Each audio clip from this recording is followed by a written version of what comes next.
ప్రభుత్వ బ్యాంకులు వాటి దోపిడీ ఎందుకు అసలు బ్యాంకులు నష్టాల్లో ఉంటున్నాయి మనకు తెలుసా? ఎందుకంటే ఈ పనికిమాలిన బ్యాంకులు కొంతమందికి లోన్లు ఇచ్చి లంచాలు తీసుకొని వాళ్ళు ఎగ్గొట్టిన అప్పుల్ని ప్రజల దగ్గర ఛార్జీల రూపంలో వసూలు చేస్తున్నారు. ఈ అదవన డాష్ లోన్లు ఎగ్గొట్టిన పనికిమాలిన కంపెనీలన్నిటికీ రాయితీలు ఇస్తున్నారు. చిన్న చిన్న వ్యాపారాలు చేసుకునే వాళ్ళకి రైతులకి ఏ రాయితీలు ఇస్తున్నారు?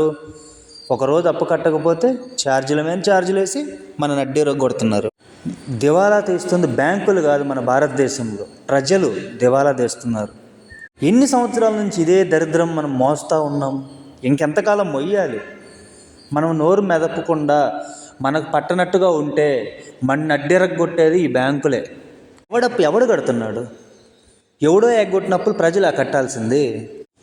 కేంద్ర ప్రభుత్వాలు ఏం గాడిదలు కాస్తున్నాయా? ఈ అప్పులు ఎగ్గొట్టేసి వేరే దేశాలకు పారిపోతుంటే కేంద్ర ప్రభుత్వాల దగ్గర కూడా వాళ్ళు 1000 కోట్లు అప్పు తెచ్చుకుంటే దాంట్లో 500 కోట్లు లంచం తీసుకొని పార్టీ ఫండ్గా వీళ్ళు వదిలిపెడుతున్నట్టున్నారు. ఈ దరిద్రపన అనిల్ అంబానీ బ్రదర్లు 4500 కోట్లు ఎగ్గొడితే బ్యాంకుకి మళ్ళీ వాళ్ళకి రాయితీలు ఇచ్చి ఇప్పుడు మళ్ళీ వాళ్ళకి 10,000 కోట్లు పెట్టుబడి పెడుతుంది. ఎవరి సొమ్ము?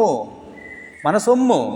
పెద్దోళ్ళకి రెడ్ కార్పెట్ వేసి పిలుస్తున్నారా? కస్టమర్స్నేమో బ్యాంక్ కస్టమర్స్ని నడ్డెరగొట్టడం ఈ బ్యాంకులు చేస్తున్న పని నాకు తెలియట్లేదు. Just asking.